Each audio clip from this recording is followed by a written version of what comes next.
Hola a todos, ¿cómo están? Antes de comenzar, solo voy a probar el audio. Si me pueden confirmar si se escucha, por favor.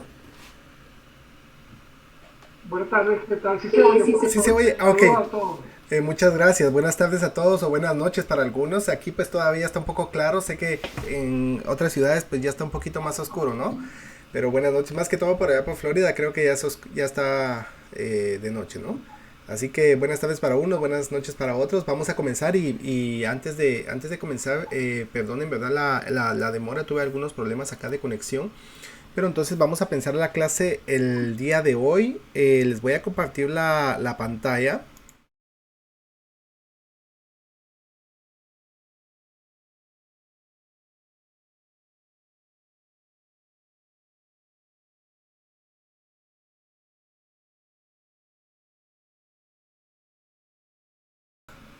Sí, sí se escucha, ¿no? Ok. Quiero preguntar, ¿alguien está comenzando el día de hoy? La noche, Carlos. Carlos. Ok, bienvenido Carlos, mucho gusto. Quiero comentarles, siempre hago esta aclaración antes de comenzar. El día de hoy vamos a empezar prácticamente desde cero a ver los términos. Sé que muchos de ustedes ya están a punto de examinarse. Sin embargo, esta parte siempre la considero importante porque son los fundamentos, es decir, la base de los seguros. Lo que siempre hemos tratado en clase, ¿no? ¿Qué es lo que siempre hemos hablado? Presten atención a las palabras clave. Y lo que vamos a ver el día de hoy son las palabras clave, ¿no? Entonces tenemos que tener claros esos conceptos porque eso nos van a ayudar a comprender los términos, ¿verdad? De cada tema, a poder deducir la respuesta correcta en cada pregunta que ustedes van a encontrar para el examen. Entonces saben que siempre le doy importancia a las preguntas son bienvenidas. No se queden con la duda, por favor. Pueden hacerlas. También, si me equivoco, por favor, corríjame, ¿sí? Y ustedes saben que sigo aprendiendo con ustedes. Así que vamos a comenzar entonces la clase el día de hoy. ¿Listo? Muy bien. Quiero empezar con este tema. ¿Alguien ha escuchado anteriormente la historia de Andrea Alcalá? No sé si hay alguien que sea de México acá. Yo no soy de México, pero no sé si hay alguien que sea de México. Yo soy de México. Perdón, no alcancé a ver quién me habló, creo que fue Flor, ¿no? Sí, Ok, perfecto, Flor, bienvenida. Ah, gracias. Pregunta porque, o sea, es decir que ella, Andrea es mexicana, para que ustedes tengan una idea. Andrea es una abogada, bueno, de hecho, ejercía como abogada. Toda su familia, es decir, sus hermanos, su padre, todos están involucrados en el mundo de seguros, excepto ella. Es decir, que ella no le llamaba la atención, no creía en el mundo, o sea, en el tema de los seguros, no era para ella. Ella decía, esto no es para mí. Ella se fue por la parte, pues, como abogada y notaria. Dios le dio la bendición de ser madre y ella quedó prácticamente fuera de sus actividades laborales por bastante tiempo. Y ustedes saben que en una actividad profesional, pues tiene uno que estarse actualizando constantemente, ¿no? Sin embargo, el papá le dijo, ¿por qué no vienes acá con nosotros y pruebas? Bueno, ella accedió después de un largo tiempo. Decidió aceptar la oferta de su padre y empezó a trabajar como agente de seguros. Esta parte de esta frasecita yo se las anoté acá. Dice, a mí se me hacía muy fácil ayudar a las personas, decirles qué debían hacer y no estamos hablando de grandes cantidades de dinero, sino de la voluntad de hacerles entender que un seguro es una promesa de amor hacia ellos. ¿Por qué les cuento esto? Porque Andrea, después de que no quería ser agente, hoy en día es la número uno en México como agente de seguros de vida, ¿verdad? Ella se apasionó tanto y ese es el éxito en este negocio. Si nosotros, claro, sabemos de que es una carrera lucrativa, claro, sabemos de que podemos tener muchos beneficios, pero no lo hagamos por el dinero. Si lo hacemos por el dinero, ¿qué va a pasar? Cuando lleguen esos momentos duros, cuando venga la tormenta, nos va a botar. Porque estamos trabajando por el dinero. Hagámoslo por amor. ¿Por qué? Porque cuando lo hacemos cuando nos enamoramos de lo que estamos haciendo, eso es lo que nos mantiene. Aunque vengan las tormentas, eso es lo que nos mantiene. Y eso es lo que a ella la llevó a ser número uno. Enamorarse de lo que hacía. Y este no es el único caso. Menciona el otro caso. John Gandalf. ¿Quién es John Gandalf? Él está reconocido como el récord Guinness A él cuando lo entrevistaron, él expresaba que tenía pánico escénico, es decir, que le daba miedo o se ponía muy nervioso cuando estaba frente a muchas personas.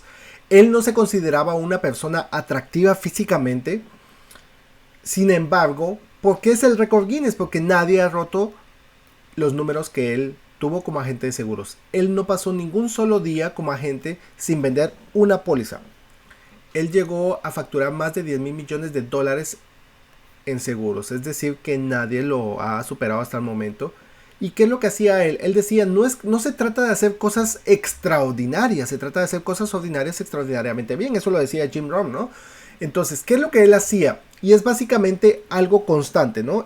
Aquí es donde vemos los beneficios de la constancia, porque él lo que hacía era que todos los meses daba una llamada a sus clientes, todos los meses mandaba una tarjeta o una postal a sus clientes y para diciembre mandaba 2 postales. Eso lo hacía para darle seguimiento. Miren, ¿qué es lo que he visto muchas veces? Cuando se hace una venta a un cliente, regularmente la gente sale con miedo y dice, bueno, me voy, tratando de huir del cliente por el miedo de que el cliente pueda rechazarlo. Y Grant Cardone, yo no sé quién ha leído, hay libros muy muy buenos de Grant Cardone, se los recomiendo. Hay uno que se llama La regla X de los negocios. Él hace énfasis ahí, ¿no? La venta empieza después de la venta. Es ahí donde empieza el verdadero negocio, después de haber hecho la venta, ¿verdad? Y él lo que hacía era ese seguimiento con los clientes. Cuando un cliente tenía o recomendaba a alguien para seguros, ¿a quién creen que recomendaba? A John Gatto, ¿verdad? Entonces, es un claro ejemplo. Entonces, ¿qué les quiero mostrar acá? ¿Para qué? Razones. Ustedes saben que yo, cuando toco este tema específicamente soy muy duro, soy muy directo y muy sincero. Esta carrera fácil no es. ¿Es lucrativa? Sí, es lucrativa. Y hay muchas personas que han logrado grandes resultados. Pero de ese grupo que ha logrado grandes resultados, miren, de un promedio de 20 a 25 personas, 5 personas son las que se quedan. ¿Por qué digo esto? Y perdonen que sea tan duro y directo, pero muchas veces venimos buscando un beneficio económico inmediato. Y dígame qué hay inmediato que dé beneficios ya. O sea, es decir, algo que sea seguro. Realmente, bueno, nada de seguro, más que un empleo, ¿verdad? Pero es tan seguro que pues, todos los fines de semana pues tienen las horas, ¿verdad? Es decir, que no van a ganar más ni menos. Acá no, este es un sistema totalmente diferente y podemos obtener mucho más. Pero necesitamos razones, propósitos, objetivos. Pregunto, aquí va una pregunta. ¿Para qué nos levantamos todos los días para ir a trabajar? Alguien que me diga, ¿para qué? A ver. Para poder proveer a nuestras familias. Para poder proveer, es decir que hay una necesidad, gracias ahí por el aporte, para poder proveer a nuestras familias. Hay una necesidad que necesitamos cubrir. Entonces, tengamos ganas o no, haya frío, haya calor, exceso de sol, exceso de frío, nieve, lo que sea, pues nos toca salir, ¿verdad? Porque hay una responsabilidad, ¿verdad? Pero en esta carrera, ¿por qué necesitamos razones, motivos? ¿Qué es motivo? Realmente a veces se tergiversa el término motivación, ¿verdad? Motivación no es venir y, ¿verdad? Que estimular lo que es la glándula pituitaria, todo esto, ¿verdad? Que genera endorfina en el cuerpo, es donde nos sentimos acelerados y dice uno, hoy sí voy a hacerlo, hoy sí voy a romperla y en sí, ¿no? O sea, uno va con esa emoción y claro, eso ayuda, pero eso se conoce como una motivación excéntrica. Existe lo que es la motivación incíntrica. La motivación incíntrica es la que nace de nuestro interior. Es ese deseo de querer uno hacer las cosas, una razón que nos mueve, como ustedes dijeron, pues hay que mantener a la familia. Uno de mis motivos son mis hijos. Es decir, todos tenemos una razón diferente que nos mueve, ¿verdad? Hay una frase, a mí me gusta, yo la tengo impresa y la veo porque siempre me recuerdo de mis chiquitos, ¿no? Y dice, un día te sentarás frente a tus hijos y les dirás que hoy vivimos así porque fracasamos. Pero lo que no puedo es que un día pueda venir frente a mis hijos y decirles que hoy vivimos así porque yo no me animé a luchar. Hay una gran diferencia entre fracasar y entre no animarse a luchar, es decir, no a comenzar. Henry Ford decía, son más personas las que se retiran que las que fracasan. ¿Qué quiere decir eso? Muchas veces decimos fracasé, no es para mí. Y es que no es que hayamos fracasado, el problema es de que nos retiramos antes de tiempo y no llegamos a ver si realmente hubiesen o no dado frutos. ¿Quiénes han escuchado o han leído sobre las cañas de bambú chinas? Miren, la caña de bambú china, viene el agricultor, ¿verdad? El que la siembra, pone la semilla, pasa un año y no ve nada, y la sigue regando. Pasan 2 años, 3 años, 4 años, 5 años, 6 años y puede llegar de 6 a 7 años sin ver nada. ¿Se imaginan ustedes? Es decir, que estamos comenzando y ya queremos grandes resultados. Se va cultivando, se va cuidando y protegiendo, regando la semilla, ¿no? Tarde o temprano, la ley de la compensación, la ley de la vida, todo lo que nosotros demos, así también vamos a obtenerlo, ¿verdad? Nada de lo que hagamos en esta tierra se nos dejará de ser pagado. Entonces, ¿qué pasa con la caña de bambú china? ¿Se imaginan ustedes 6 años regándola y sin saber si realmente está viva o no? Hay raíces, o sea, realmente no sabemos qué hay debajo de la tierra. Sin embargo, ellos vienen y siguen sembrando y siguen regando. Llega el 6º o el 7º año y es ahí donde surge el milagro. En menos de 6 meses empieza a salir la florecita, ¿no? Empieza a salir la florecita y en un promedio de 5 a 6 meses la caña de bambú alcanza una altura de 30 a 40 metros de altura, que es una de las más altas. ¿Se imaginan ustedes? Pero tuvo que haber pasado un proceso de 5 o 6 años. No les digo a ustedes, ¿verdad?, de que van a pasar 5 o 6 años sin generar ingresos. No, es realmente, pero tenemos que ser pacientes y trabajar.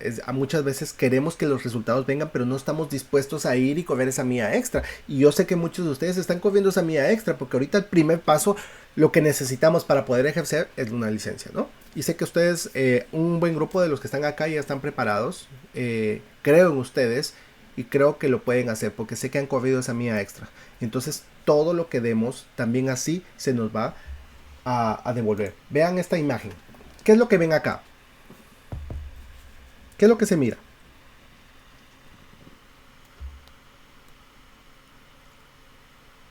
Alguien que me diga, ¿qué es lo que se ve en esa fotografía? Libros, juguetes. Perdón, libros, revistas. Rogelio y Carlos creo que me hablaron ahí. Libros de niños, ¿no? Ok, gracias. Miren, dice acá, el éxito es la combinación de una constancia, disciplina y mucha, pero mucha pasión. Cuando nos apasionamos por algo, vamos y lo hacemos, ¿no? Dice, la pasión te ayuda a comenzar, la disciplina te mantiene, ¿verdad? Porque la pasión, la motivación muchas veces se acaba cuando ya estamos cansados, frustrados, desesperados, y es ahí donde sigue trabajando la disciplina. Esta imagen, ¿es fácil leer un libro de niños, sí o no? Sí. Es sumamente fácil, es decir, pues yo le leo a mis niños y es tan sencillo, los libros, casi que en cada vez que me siento con ellos, pues leo un libro completo, ¿no? Es corto, es pequeño. Ahora bien, ¿será fácil leer una biblioteca de libros de niños? No, es más. Es Mucho decir, más volumen. es más volumen, ¿no? Es decir, un libro lo puedo leer. Toda la biblioteca, los libros siguen siendo los mismos. El problema es acá que muchas veces no somos constantes y disciplinados. Seguir haciendo lo mismo, a ver un libro, otro libro, otro libro. Esa disciplina es la que nos mantiene, ¿verdad? Es así esta industria, ¿verdad? Al principio vamos y cerramos y vamos, yo lo he mencionado en ocasiones anteriores, ¿verdad? Que muchas personas cuando van a su primer presentación cierran la mayoría. Y el script no se lo saben, lo dicen de cabeza, ¿verdad? Pero cierran, es decir, porque van emocionados, van ilusionados, van con esa euforia y eso es lo que vende. No es el script realmente, somos nosotros los que impactamos a la persona. Y el script lo dijo todo al revés, ¿verdad? Pero ¿qué pasa? A medida que vamos avanzando, vamos perdiendo esa ilusión, ¿no? Entonces es ahí donde necesitamos la disciplina, la constancia, seguir haciendo las cosas, lo que tenga que hacer cuando haya que hacerlo, tenga ganas o no tenga ganas de hacerlo, ¿verdad? Entonces, acá, muchas veces nos frustramos porque quizá ya intentamos sacar la licencia, vamos a la primera, a la segunda, a la tercera y nos frustramos y decimos, no, esto no es para mí. Y con el permiso de Mayra, yo lo he mencionado en varias ocasiones, quienes están en Florida conocen a Mayra. Hasta el momento ella tiene el récord Guinness. Dentro de la empresa de los que por lo menos yo conozco, ella intentó hacer el examen 8 veces. ¿Sí? Yo creo que nadie ha llegado a ese número. Pero ella lo intentó hacer 8 veces. Y eso no significa que sea una mala gente. Claro que lo logró. Y si ustedes ven los números de ella, los números son altos. Ella hasta la 8ª vez pasó el examen. Y eso no significa que sea una mala gente. Ella está ahí y los números de ella son altos, ¿verdad? Quienes la conocen, está en Florida, lo sabrán, ¿no? Entonces, ¿qué digo? ¿Qué quiero expresar por eso? Cuando estamos decididos a hacer algo, vamos por todo y damos, como muchas veces, muchos de ustedes me han dicho, ¿no? ¿Cuántas veces lo harían? Las que sean necesarias. Vean estos ejemplos, ya vamos a ir terminando, ¿sí? Walt Disney, voy a ir rápido acá. Walt Disney. ¿Cuántas veces creen ustedes que él fue a un banco a pedir un... Él no tenía préstamo para empezar su proyecto. Él tenía un sueño, pero no tenía el capital. ¿A cuántos bancos creen que fue él para poder lograr un préstamo? Alguien que me diga, un estimado. 10. 10 bancos, ¿ok? ¿Cuánto recorrería usted si tiene un sueño? ¿A cuántos bancos iría? A toda la Florida. A toda la Florida. Miren lo que está diciendo, ¿sí? Y eso lo he escuchado muchas veces. Es decir, a toda la Florida. Es decir, lo que sea necesario. Walt Disney estaba decidido por ese sueño, ¿no? ¿Y fue a un banco? No. ¿Fue a otro? No. Walt Disney recorrió 316 agencias bancarias y entonces le dieron el préstamo. 316. Y muchas veces decimos las que sean necesarias. Empezamos 1, empezamos 2, 3 y ahí vamos. ¿Y qué pasa? No, esto no es para mí. Porque con el tiempo vamos desistiendo, ¿no? Esa ilusión que llevamos se va muriendo. Y es ahí donde empieza la disciplina. Cuando entrevistaron al hijo de Walt Disney, le dijeron, lástima que tu padre no vio su parque. Porque saben ustedes de que él murió antes de que se hicieran los parques de Walt Disney. Y le dijeron, lástima, que nunca vio su creación. A lo que el hijo respondió, no, te equivocas. Mi padre lo vio primero antes que nosotros. ¿Sí? Porque todo se crea primero acá. Tenemos que creer en nosotros mismos. Voy con el segundo ejemplo y ya voy terminando. El coronel Sanders de Kentucky Fried Chicken. La cadena de pollo de restaurante de pollo más grande del mundo hoy en día. Era un coronel pues retirado. Él no tenía nada, no tenía ni dinero, tenía 65 años y eso nos demuestra que nunca es tarde para comenzar. Es tarde para empezar. Claro. Así es. ¿Cuántas agencias bancarias creen que recorrió él? Es lo único, miren, no tenemos tiempo para contar la historia, pero él viene de una serie de fracasos en su vida y llegó a los 65 años frustrado, ¿verdad? De que toda una vida sin lograr los resultados. Y lo único que tenía en ese entonces era una receta de su abuela, ¿no? De pollo. ¿Cuántas agencias bancarias creen ustedes que él recorrió?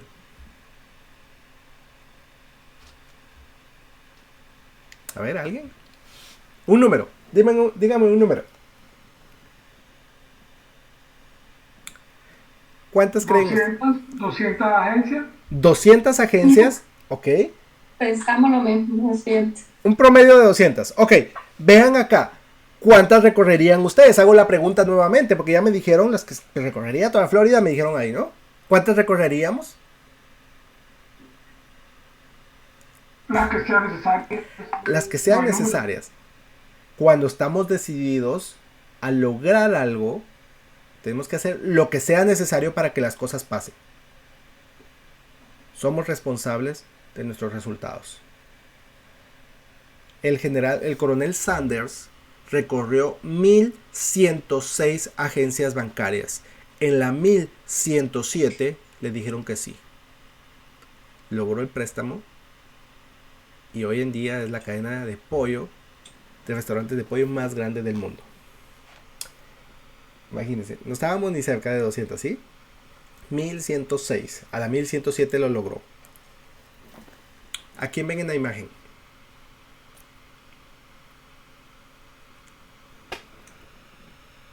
¿Alguien? Él es Thomas Edison, el que inventó la bombilla, ¿verdad? El fracaso tras fracaso. Cuando lo entrevistaron, le preguntaron, cuéntenos del porqué de tantos fracasos, a lo que él respondió, no es que haya fracasado, lo único que para inventar la bombilla requirió un proceso de más de creo que fueron más de 10,000 pasos, ¿no? Hay algunos libros que se debate que fueron 2,000, otros que dicen 10,000, ¿verdad? Pero pongámosle que fueron 2,000 pasos, no desistió hasta que lo logró. Ese es el propósito, ¿no? Duele porque duele, muchas veces nos quebramos como seres humanos, ¿verdad? Cuando vamos y damos todo y las cosas no pasan como nosotros queremos. Pero de algo estoy convencido. Y como dice una frase, la decía Nick, ¿verdad? Quien lo conoce, que no tiene brazos ni piernas, él decía esa frase, ¿no? Entre más grande es la lucha, más glorioso es el triunfo. Y estoy convencido de algo, de que Dios no permite que tengamos pruebas más grandes de las cuales no podamos superar. Si estamos viviendo o pasando una situación dura y difícil, es porque Dios sabe que somos capaces de superarlo. Y recuérdense que la adversidad es la que nos hace mejorar, la que nos hace fuerte y lo que nos hace dar lo mejor de nosotros cada día. Para eso sirve la adversidad. Los momentos gratos, buenos, nos dejan felicidad, recuerdos, pero los momentos malos son los que nos hacen mejorar. Y véanlo, en cada crisis, si ustedes ven en la historia hacia atrás, cada vez que hay una crisis, más personas se hacen millonarias, más personas alcanzan o logran sus propósitos. ¿Por qué? Porque la necesidad nos hace salir y dar lo mejor de nosotros. La misma necesidad. Es la adversidad la que nos hace mejorar. Así que vamos a comenzar ya de lleno. Entramos a clase, ¿verdad? Perdonen que les robe un tiempo, ¿verdad? De clase, pero me interesa. Yo lo he mencionado anteriormente. Sé que algunos han estado conmigo cuando muestro ese ejemplo. Y lo voy a mencionar rápido ahorita. Y les digo por qué robo unos minutos, porque cualquiera, miren, sí he escuchado de personas que me dicen, ¿por qué no vamos a clase? ¿De qué nos sirve esto? Son personas que ya no están como agentes. Habían dos granjeros, esa historia la han escuchado muchos, ¿no? Habían dos granjeros, ¿verdad? O dos personas vinieron y estaban con un hacha pegándole a un árbol. Pero uno de ellos estuvo todo el día pegándole y pegándole y pegándole. El otro le pegaba un rato y descansaba. Le pegaba otro ratito y descansaba. ¿Quién de los dos botó primero el árbol? ¿Creen ustedes?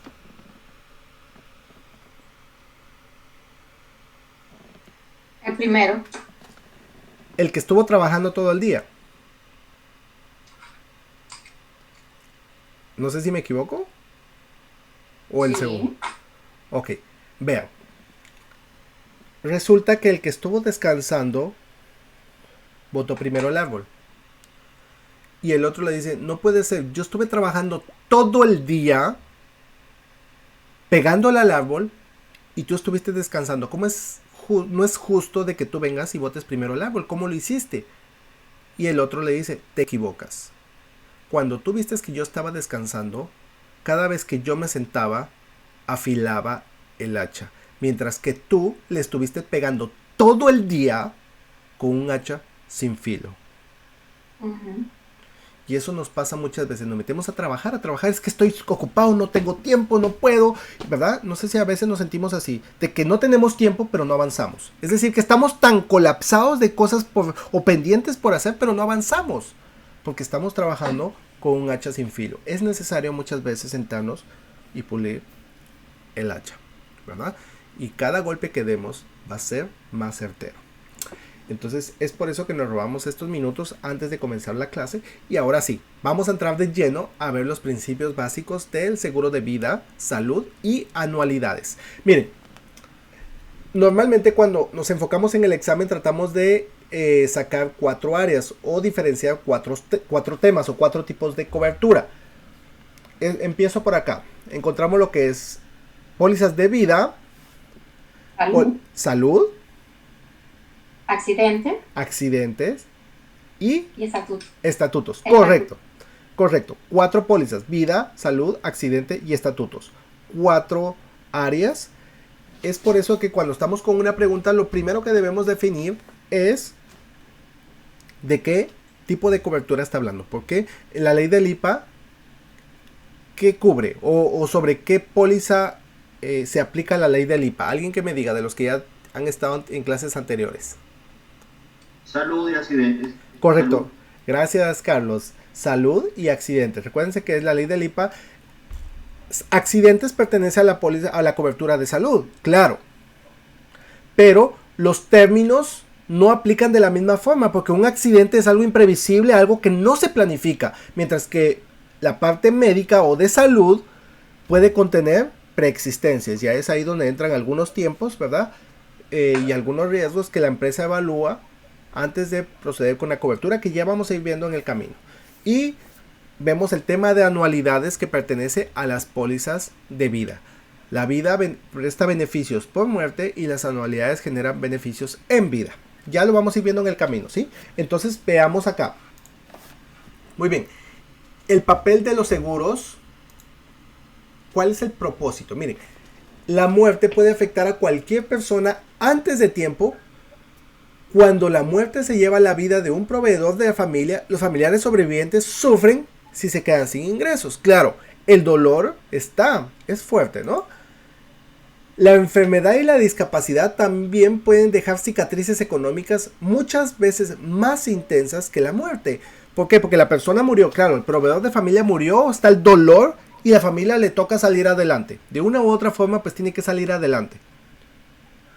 Pero cuando el proveedor queda discapacitado o enfermo, no solo no puede producir, no puede trabajar, sino sumado a eso, aunque se oiga duro, pero se vuelve una carga para la familia, porque la familia tiene que venir, cuidar del ser querido y sumado a eso, buscar fuentes de ingreso.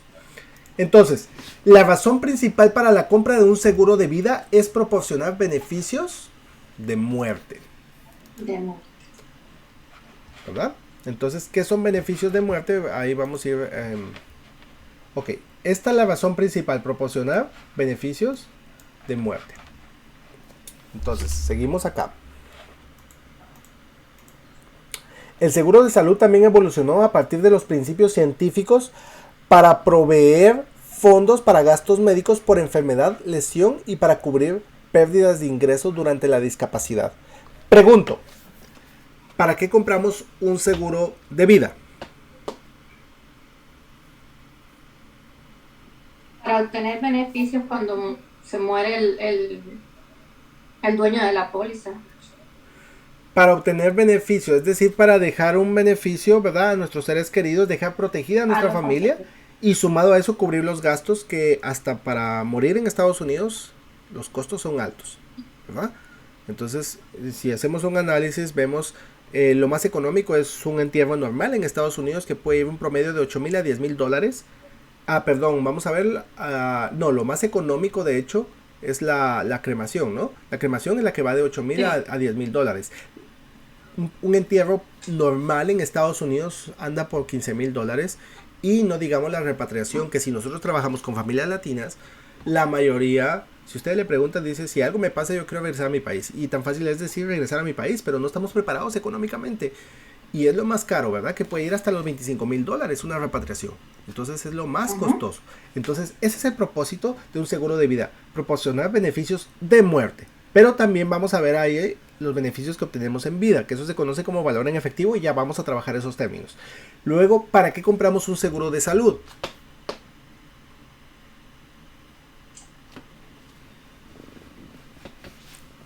¿Cuál es el propósito de adquirir un seguro de salud? ¿Por qué lo compra? Como prevención, para una previsión. Perdón, ahí se me contaron. Perdón. Atención médica. Atención médica. Ok, pero todo eso se resume, los servicios médicos están ahí. Pero lo que muchas veces no tenemos, recuérdense que las enfermedades llegan muchas veces en los peores momentos económicos. Al final, el propósito de un seguro de salud es proveer los gastos médicos, ¿verdad? Proporcionar fondos económicos, ¿verdad? Lo mismo que un seguro de vida. Y un beneficio por discapacidad. ¿Cuál es el propósito de la discapacidad? Obtener beneficio para pagar los gastos de vida. De la vida diaria, ¿no? O sea, es decir, Sí. cubrir nuestros salarios. nuestros ingresos, Ajá. ¿verdad? Nos proporciona un ingreso económico. Ese es el propósito del beneficio por discapacidad. Muy bien, vemos las anualidades. Voy a pasar estos temas rápido. No es el tema en sí que vamos a ver hoy, ¿verdad? Pero estamos viendo la estructura general. Las anualidades proporcionan ingreso al hacer una serie de pagos al beneficiario por un periodo específico de tiempo o de por vida. Al beneficiario estamos hablando del el dueño de la póliza, que se le conoce como sensualista. Primera pregunta de examen. Una persona que recibe beneficios de anualidades se le conoce como sensualista o annuality, ¿no? Ese es un término que ustedes van a encontrar en el examen. Muy bien. Seguimos acá. Encontramos uno de los primeros términos, reservas. Perdón, profesor, sensualista es quien recibe beneficios por concepto de anualidades, ¿son? Claro, pero ojo acá, sí, el sensualista es el que recibe beneficios de las anualidades, que normalmente el sensualista es el propietario de la póliza o de la anualidad, porque recuérdense que las anualidades proporcionan beneficios en vida, o sea, como un seguro de vida son beneficios de muerte, las anualidades son beneficios en vida. No necesito morirme para obtener beneficios económicos.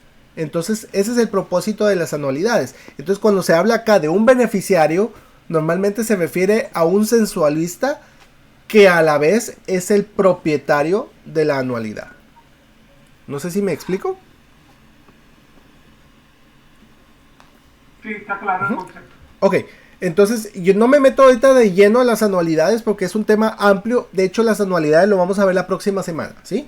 Porque es un tema bastante amplio. Es fascinante, porque es interesante. De verdad que cuando vemos anualidades nos dan ganas hasta decir, yo quiero comprar anualidades, porque tiene beneficios muy buenos. Pero veamos acá.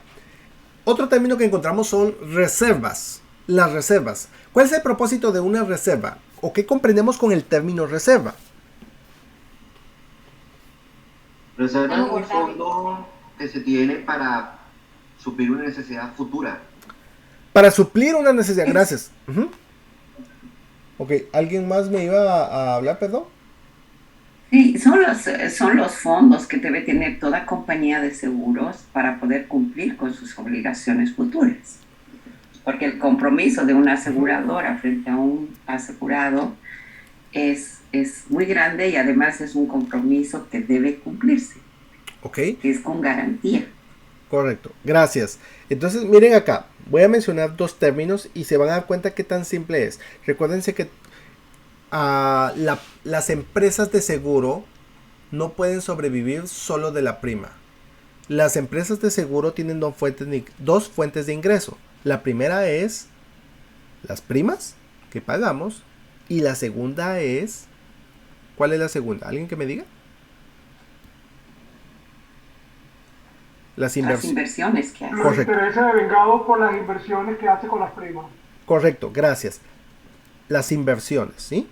Entonces, ¿qué pasa? Cada prima que nosotros pagamos, una parte va para la reserva, que se constituye en el valor nominal. Y otra parte va para inversión, que se constituye en valor en efectivo. ¿Qué quiero decir con esto? Si la empresa viviera solo de las primas, se iría a la quiebra. Es por eso que las empresas, las primas que reciben, las invierte para poder aumentar sus beneficios y poder tener la capacidad de cubrir necesidades futuras. Vean acá, las reservas, dice, son la medición contable de las obligaciones futuras. Es decir, que la empresa necesita tener un colchón. Esa es una reserva, ¿no? Tenemos una reserva, un ahorro, como ustedes lo quieran ver, un colchón ahí por cualquier emergencia. Entonces, las empresas invierten parte de la prima, pero otra va para las reservas. ¿Por qué?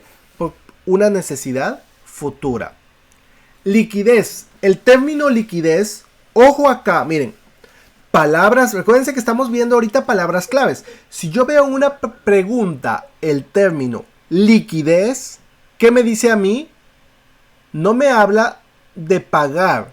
Cuando ustedes vean en el examen o en alguna pregunta el término liquidez, está hablando de liquidación.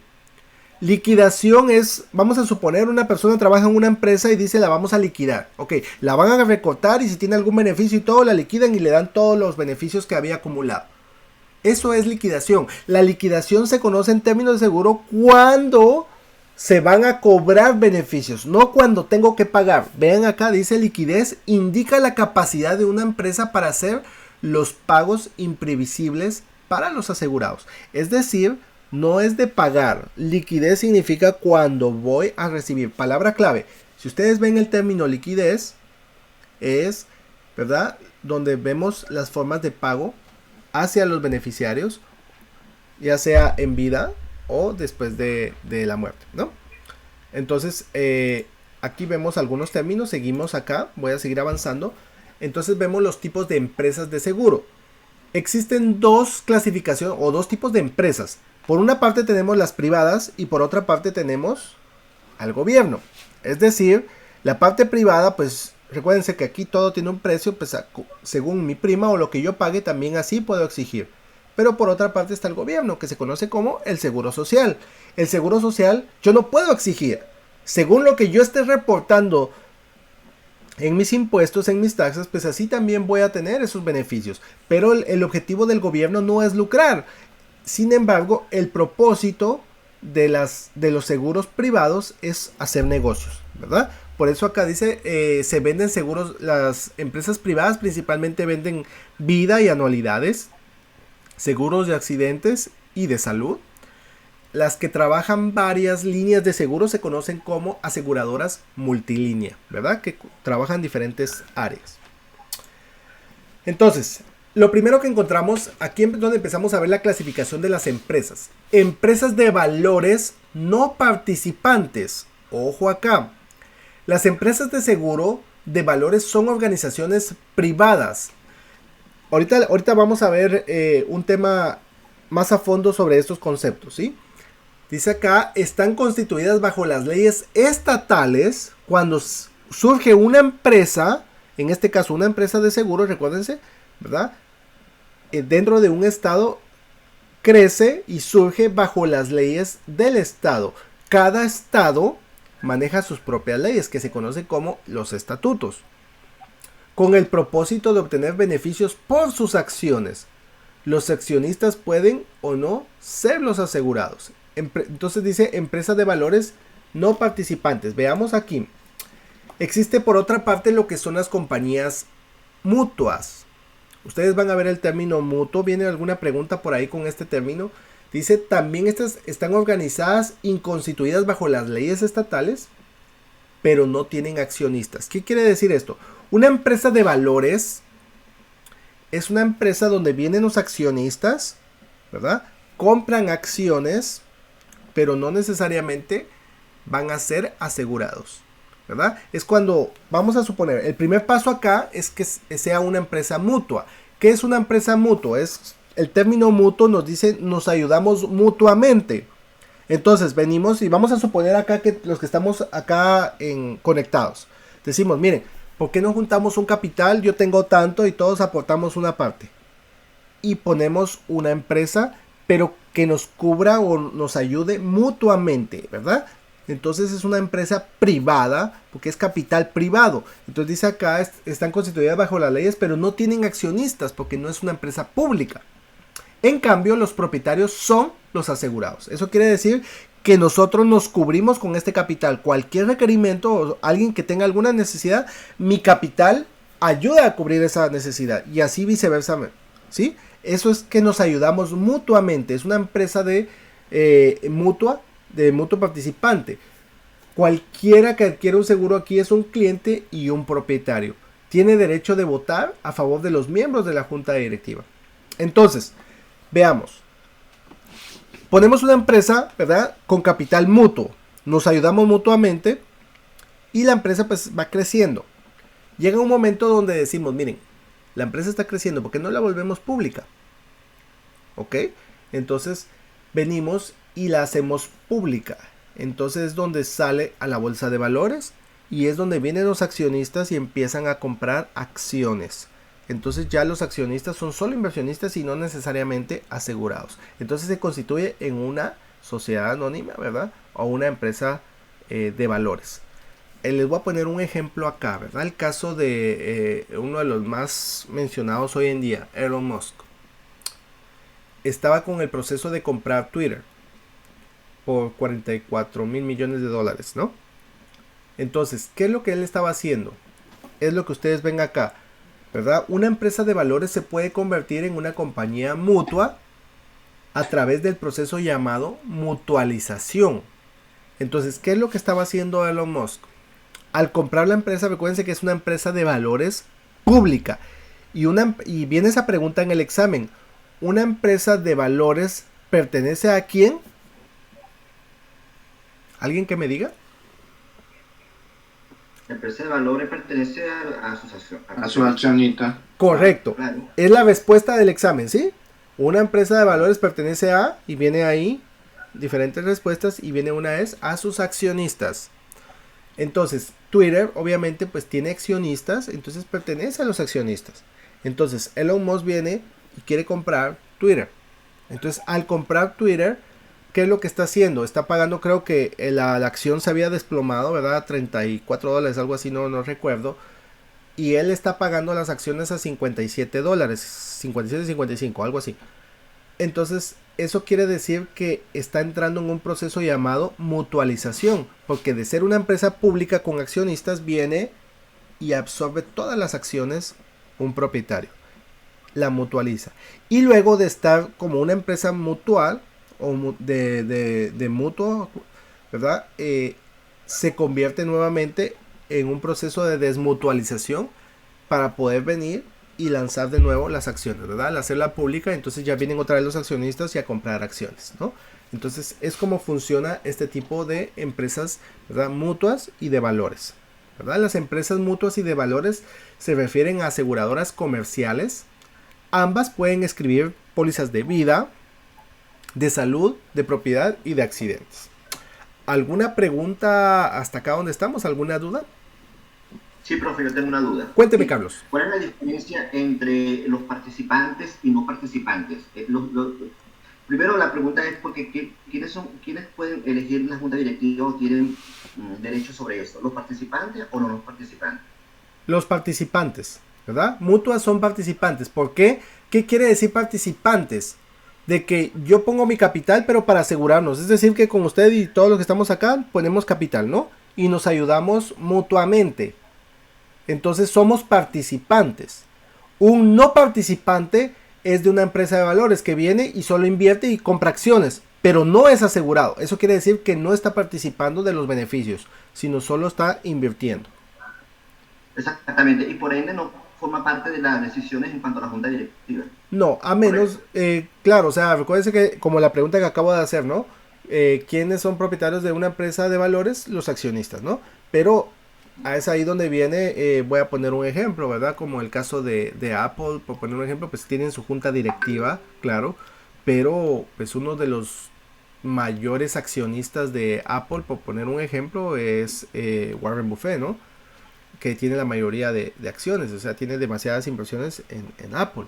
Entonces, obviamente, pues tiene derecho a tomar ciertas decisiones porque es como que está comprando gran parte de la empresa, ¿sí?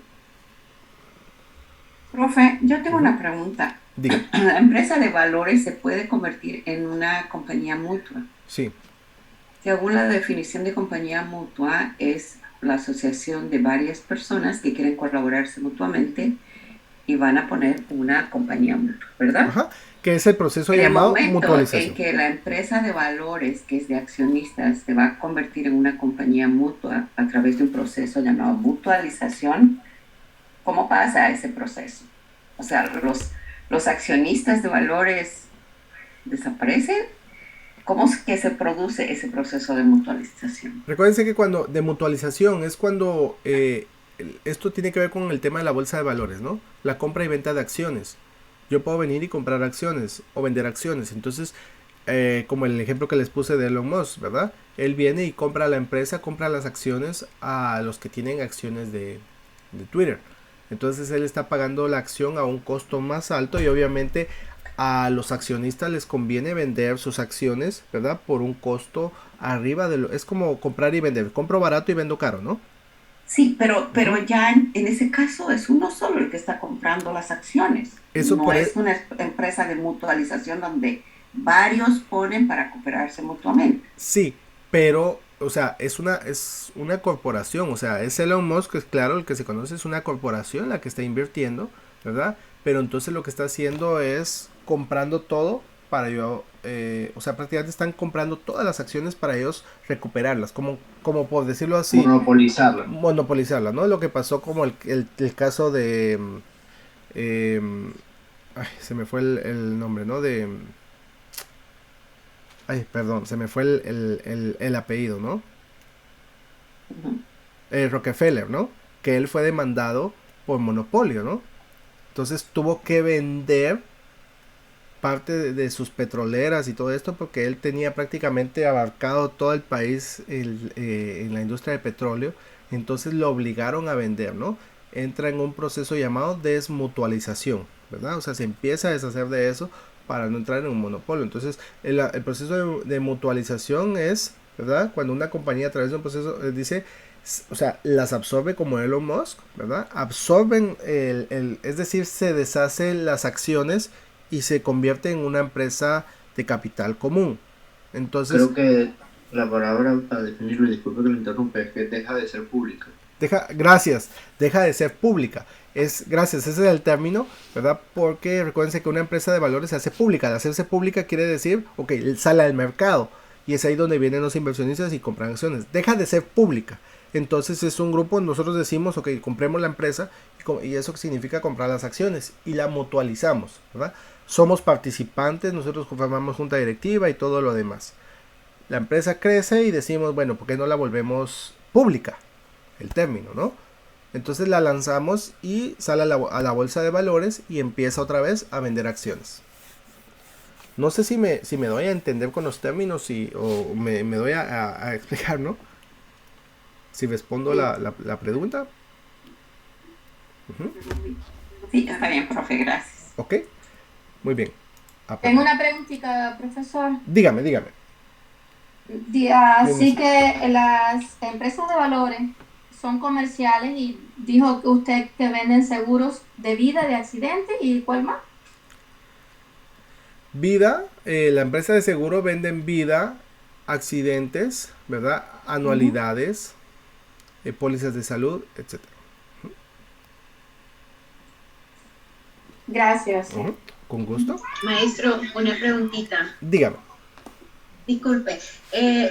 Bueno, esta es mi Marta, segunda clase y yo lo que quería preguntarle dígame, Marta. es si el contenido se puede descargar en alguna aplicación o solo está disponible ahí en la página de González Cruz. Yo lo estuve viendo, pero no estoy segura si este material que usted está ahorita compartiendo es el mismo o si podemos tener acceso a él.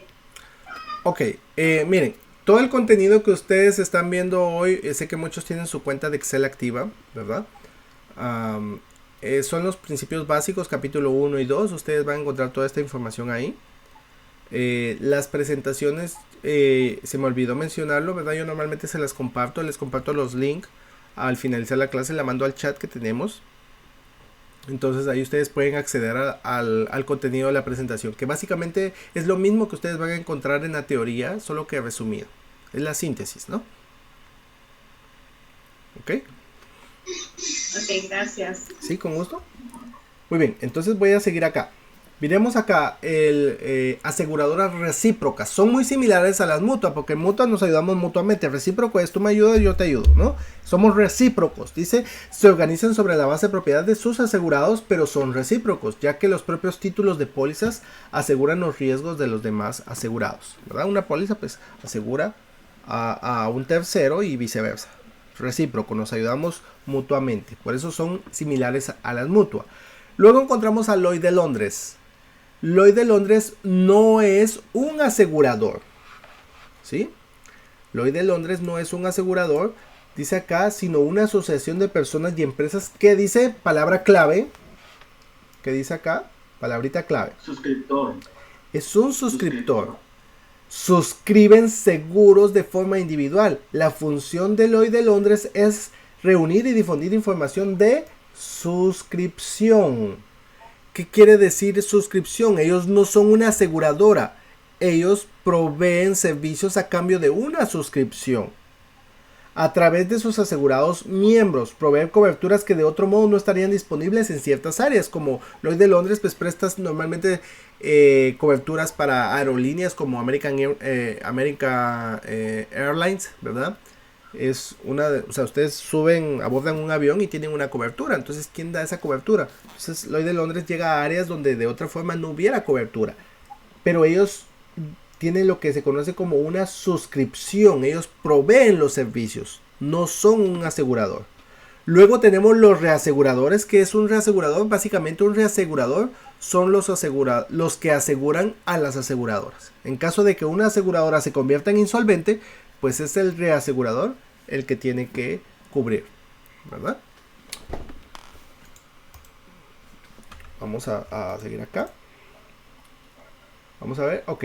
Tenemos asegurado, nos quedamos aquí. Asegurador cautivo. ¿Qué es un asegurador cautivo? Se conoce como asegurador cautivo a un asegurador establecido de propiedad de una empresa matriz. Cautivo es cuando, por decirlo así, ¿verdad? Decimos a un animalito, a una mascota la tienen en cautiverio, ¿verdad? O vamos al zoológico y dice uno, pobrecitos los animalitos porque los tienen en cautiverio. Los tienen encerrados, ¿no? Entonces, es algo muy similar cuando hablamos de un asegurador cautivo, es propiedad de una empresa matriz, es decir que voy a poner un ejemplo, por decir Coca-Cola, ¿no? Coca-Cola es una macroempresa, es una de las más fuertes a nivel mundial. Entonces, dice Coca-Cola, ok, vamos a contratar una aseguradora. En el caso de Coca-Cola, por el capital que ellos manejan, no contratan una aseguradora, sino crean su propia aseguradora que se conoce como cautiva. Es exclusivamente para ellos, para proteger todas las empresas grandes. Voy a poner un ejemplo también como Globe Life, pues tiene su división que se conoce como American Income Life, que a la vez es su propio asegurador. Como muchas macroempresas construyen, ¿verdad? Amazon tiene su propio asegurador, ¿verdad? No contratan a una empresa tercera, sino tienen su propio asegurador que se conoce como asegurador cautivo. Luego encontramos los grupos de retención de riesgo, ¿verdad? Que es un grupo de retención de riesgo. Esto acá, retención de riesgo tiene que ver como logias o colegios de profesionales, ¿no? Lo conocemos muchas veces o en nuestros países como colegios de profesionales. Cuando nosotros nos graduamos, sacamos un título universitario, normalmente pues nos colegiamos y pagamos una mensualidad. Esa mensualidad nos da acceso a tener cierta cobertura, nos da acceso a votar para los miembros de junta directiva, ¿verdad? Entonces por eso este tipo de cobertura va para farmacéuticos, dentistas, ingenieros, abogados, etcétera, ¿no? Es para profesionales. Y luego tenemos las fraternales. Una fraternal, ¿qué es una fraternal? La fraternal es por eso dice fraternal mutuales, ¿verdad? Que son mutuas, pero son coberturas para organizaciones sin fines de lucro. Vamos a poner un ejemplo, una iglesia. Una iglesia no es una empresa, pero vamos a suponer que la iglesia dice, bueno, somos tantos miembros, ¿por qué no contratamos un seguro? Entonces, esto aplica cuando el grupo cuando el grupo se organizó por otra razón ajena a la de obtener un seguro, ¿sí? Entonces la iglesia, su función, o sea, la iglesia no vino y se hizo y dijo, ok, hagamos una iglesia para contratar un seguro. No, su objetivo principal era otro, ¿verdad? Y ya estando como grupo dijeron, bueno, ya tenemos un buen grupo porque no contratamos un seguro. Y es así como vienen y contratan un seguro. Hay una pregunta en el examen que viene, ¿cuál de las siguientes, verdad? No aplica, vamos a ver, no recuerdo bien cómo dice, no aplica o es ilegal, ¿verdad? O va contra la ley, algo así, ¿no? Entonces vienen diferentes coberturas y viene fraternal también, la empresa la aseguradora a cobertura fraternal. Grupal, creo que viene la de, vamos a ver, la mutual creo que también viene. Y viene una que dice un grupo de personas que se juntó para contratar un seguro, ¿verdad? Y esa no aplica, es decir que yo no puedo venir y decir, mire, juntemos tantas personas y contratamos un seguro. Eso va contra la ley. no es permitido, ¿verdad? Entonces es una pregunta de examen, no recuerdo bien cómo viene, pero recuérdense que yo no puedo organizar un grupo de personas con el propósito principal de contratar un seguro. En este caso, como una fraternal o una fraternidad, tuvo que haberse desarrollado por un objetivo totalmente ajeno a la de un seguro. Y ya entonces, pues dicen, contratemos un seguro. ¿Listo? Muy bien, veamos acá. Aseguradora industrial se conoce como un asegurador cautivo. No, esta ya lo vimos, ¿no? Riesgos reasegurados ya los vimos. Proveedor de servicios. Ojo acá, se recuerdan que vimos hace un momento Lloyd de Londres, que era un suscriptor. Este término lo van a encontrar en el examen. Proveedor de servicios. Un proveedor de servicios, como su nombre lo dice, provee servicios, no seguros, porque esto no es un seguro. Ellos proveen servicios porque provee lo que se conoce como suscripciones. ¿Qué quiere decir? Yo no puedo venir y comprar una membresía de Costco y me voy a Sam's. ¿Me dejarían entrar? No, porque no es una membresía de Sam's, es de Costco. Entonces solo tengo acceso, yo puedo ir a cualquier estado con la misma membresía, pero solo puedo entrar a los Costco. Entonces lo mismo pasa con un proveedor de servicios. Ellos no venden seguros, ellos venden servicios a cambio de una prima mensual, ¿verdad? Voy a poner un ejemplo local acá en Texas. Desconozco algunos nombres en otras ciudades, pero voy a poner el ejemplo acá con Parkland, ¿no? Algunos conocen la aseguradora, el proveedor, que es una clínica, ¿verdad? Un hospital, Parkland, y muchos dicen, yo tengo seguro de Parkland, y no es un seguro. ¿Por qué? Porque pagan una mensualidad a cambio de servicios. Al momento que yo tengo un accidente, tengo un problema de salud, yo no puedo ir a cualquier hospital y Parkland va a pagar. No. Solo es decir, que solo me va a cubrir para los servicios que ellos proveen, porque ellos proveen servicios. Mientras que una aseguradora provee gastos, ¿verdad? Para cubrir esa necesidad. Ellos proveen el pago, ¿no? Ellos pagan los servicios. Eso es lo que hace una aseguradora. Un proveedor de servicios no paga. Un proveedor de servicios da los servicios. Esa es la diferencia. Y eso se conoce como suscriptores. Nosotros nos suscribimos. No es un seguro, sino sacamos una suscripción, ¿verdad? Y luego tenemos al gobierno como asegurador también, ¿verdad? Que es lo que se conoce como el seguro social. El seguro social nos proporciona beneficios de incapacidad, vejez, ¿verdad? Que es la jubilación. El de sobreviviente, ¿verdad? Es para cuando una persona que no ha llegado a la jubilación, pero a una temprana edad muere y tiene dependientes y pagó sus impuestos, pues tiene beneficios de sobreviviente, ¿verdad? Seguro social de hospital, ¿verdad? Y lo que es el Medicare y el Medicaid, ¿verdad? Que el Medicare, ¿verdad? Cubre gastos médicos y hospitalarios para personas de avanzada edad, que es a través del gobierno. Y el Medicaid es un programa financiado, ¿verdad? Y financiado por el gobierno federal y está regulado por el gobierno estatal, ¿verdad? Y es un beneficio para las personas de escasos recursos, ¿verdad? ¿Alguna pregunta hasta acá? ¿Alguna duda con estos términos? Sí, yo tengo una. El Obamacare está dentro de los seguros de gobierno. El Obamacare no, porque es decir que es un seguro de bajos recursos y sí hay cierto capital, ¿no? O sea, pues ese lo lanzó Obama. Sin embargo, recuérdense que el Obamacare es un seguro de bajo costo, mientras que el Medicaid no tiene costo. El Medicaid es para personas de escasos recursos. El Obamacare, pues ustedes lo pueden comprar y pagan una prima baja, ¿no? Entonces, al final se constituye en un capital, una empresa privada, porque está cobrando una prima de intercambio, ¿no? Hay que pagar una prima a cambio de sus beneficios. Mientras que el Medicaid... Ok, una pregunta.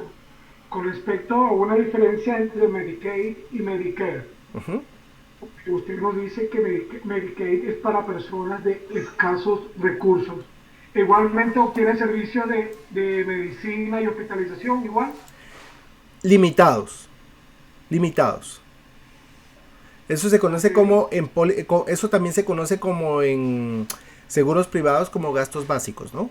Siempre están limitados porque no puede tener grandes coberturas, está limitado. ¿Me explico? Y Medicare sí es más amplio, ofrece mayor amplitud, mayor cobertura. Sí, pero recuérdense que el Medicare también ofrece cobertura básica para personas de avanzada edad y es ahí donde entran los Medigap. ¿Sí? Los Medigap o que son las pólizas suplementarias que se conoce como gastos mayores, ¿verdad? En pólizas privadas, solo que en el Medicare pues entra lo que son los Medigap, que cubre gastos que ya no cubre el Medicare. Ya, una última pregunta, profesor. Del Medicaid hay varios tipos, ¿no? Cuya nomenclatura en letras A, B, C, ¿no? Son 10, así es. 10, ok. Pero el Medicare solo proporciona A y B. Ok, A y B. A y B. Los demás ya son a partir de la C, que es el Advantage, ya son GAP, ya son Medigap. Okay. Son pólizas suplementarias. De una manera muy resumida, ¿qué cubre A y qué cubre B de Medicaid? Muy resumido. Ok, sí, le voy a responder eso. No me voy a meter más acá porque no es el tema y nos falta mucho contenido, ¿verdad? Pero la parte A cubre servicios hospitalarios y la parte B cubre servicios médicos. ¿Sí? Ok. Uh-huh. Profe, una pregunta, disculpa rapidito. Medigap viene siendo como suplementaria de Medicare, porque Medicare es como un costo adicional. Ajá. Sí, como una suplementaria de Medicare. Correcto. Medicare. Ajá, son suplementos de empresas privadas. Exactamente, de empresas privadas, exactamente. Ahora, yo gozo ahora en este momento, por ejemplo, de una discapacidad del Seguro Social, por ejemplo. Yo adicional puedo también gozar del Medicare o necesito primero cubrir o abastecerme primero del Seguro Social para después gozar de Medicare o viceversa. O sea, el requisito para poder, mire, vamos a poner un ejemplo, ¿no? Ahorita viene que ya se avecina fecha de Navidad y todo esto. Yo tengo lucecitas, tengo los adornos y todo, pero ¿qué necesito? Un árbol. Es decir que no puedo poner las lucecitas si no tengo el árbol. Necesito el árbol para poder colgar los adornos y las bolas y todo esto, ¿no? Entonces, lo mismo funciona con los Medigap. Los Medigap necesito, de hecho viene esa pregunta en el examen, ¿no? ¿Qué se necesita para adquirir la póliza, el Medigap de la parte C? Y vienen varias respuestas. Y dentro de unas viene estar inscrito en la parte A y en la parte B del Medicare. Es decir, que necesito como esqueleto el Medicare de la parte A y la parte B para poder tener acceso a los GAP. Exacto. Ya entendí. Ahora, el Seguro Social, yo puedo hacer uso del Seguro Social y al mismo tiempo, simultáneamente, también de Medicare. No. O sea, si usted tiene beneficio del Seguro Social, a menos si usted está pagando impuestos, recuérdese que se cataloga por nivel de ingresos, ¿verdad? Que son 25,000 para persona individual y 34,000, si no estoy mal, para en pareja, ¿verdad? Que debe reportar. Entonces, para tener derecho al Medicaid, necesita estar entre un 100 y un 400% del nivel de pobreza, ¿verdad? Sin embargo, el Medicare es un beneficio que va a obtener y los límites de la cobertura también se van a establecer en base a lo que usted reportó en sus impuestos. Recuerden que todos los beneficios, así sea discapacidad, de sobreviviente, ¿verdad? El Medicare, los límites van a estar basados en lo que nosotros reportamos al IRS. ¿Sí? Gracias, profe. En los aportes, ¿no? En los aportes. Es ahí donde muchas personas dicen, ¿verdad? O sea, ¿qué es lo que hacen muchos cuando hay que pagar impuestos? Pues tratan de reportar lo mínimo. Pero si en algún momento ustedes desean tener beneficios del Seguro Social, al momento de reportar menos, pues obviamente así también voy a tener un retorno mínimo de beneficios del Seguro Social, ¿no? Igual de jubilación, lo que reportemos. Es decir, una persona que reporta $100,000 no va a recibir lo mismo que una persona que reporta $25,000. ¿Me explico? Entonces es en base a lo que nosotros estamos reportando. ¿Sí? Muy bien, voy a avanzar acá. Ya vamos a, miren, el seguro social y todo esto, el Medicare y todo, lo vamos a ver más adelante. Sé que muchos de ustedes, ¿verdad? Los que me han hecho preguntas ya están próximos a hacer el examen, por eso me detuve, ¿verdad?, a responderlas. Pero para los demás no se frustren porque ya vamos a entrar de lleno a ver el Medicare, ¿sí? Para los que acaban de comenzar, todavía no hemos llegado a esa clase, recuerden que ahorita estamos viendo conceptos generales. Entonces miremos acá, ¿cómo se venden los seguros? Los seguros se venden a través de agentes y corredores. Es aquí la diferencia. Hay agentes de seguro y corredores de seguro. ¿Cuál es la diferencia? Un agente de seguro trabaja para una sola empresa y vende seguros de una sola empresa. En el caso nuestro, pues trabajamos directamente con seguros de una sola empresa. Somos agentes de seguro y velamos por los intereses de la empresa. Un corredor de seguros, lo voy a decir entre comillas, ¿verdad? Nosotros representamos a la empresa como agentes, y un corredor de seguros es una persona que trabaja para diferentes aseguradoras. Es cuando ustedes van, ¿verdad?, en algún centro comercial y miran seguros, ok, entran y les ofrecen un abanico de opciones. Ese es un corredor de seguros. No trabaja para la empresa. Va, por decirlo así, ya vamos a ver esos términos, por eso lo digo entre comillas, representa al cliente, ¿verdad? Y va y pelea con la empresa y todo, ¿no? Entonces, esa es la diferencia entre un agente y un corredor de seguros, ¿verdad? Que el corredor representa al cliente y el agente representa a la empresa. Entonces, los agentes se clasifican por cautivos y agentes de carrera. Como lo vimos en las pólizas, ¿verdad? Anteriormente existen las empresas aseguradoras cautivas. Entonces lo mismo pasa acá. Agentes cautivos y de carrera es que están en una sola empresa y que dentro de la empresa son cautivos, es decir, que estamos dentro de la misma empresa y hacemos una carrera para poder crecer. Es ahí donde ustedes van a ver los números, que es un ALP, las bonificaciones y cómo crecer, ¿verdad? Cómo crecer primero como agente y luego como agencia, que es lo que procede, ¿no? Que eso es lo que busca todo agente. Entonces es aquí hacer una carrera dentro de la empresa. Y luego tenemos los agentes independientes. Los agentes independientes, ¿verdad? Son lo que ustedes ven, esos locales que ven afuera, ¿verdad? En un centro comercial ustedes entran y pues tienen varias opciones de diferentes aseguradoras. Ellos trabajan por cuenta propia y ellos generan ingresos de las ventas. Sin embargo, un cautivo o de carrera no toda la vida va a pasar vendiendo. Un agente independiente, si no vende, no produce. Mientras que un agente cautivo o de carrera está creando, ¿verdad?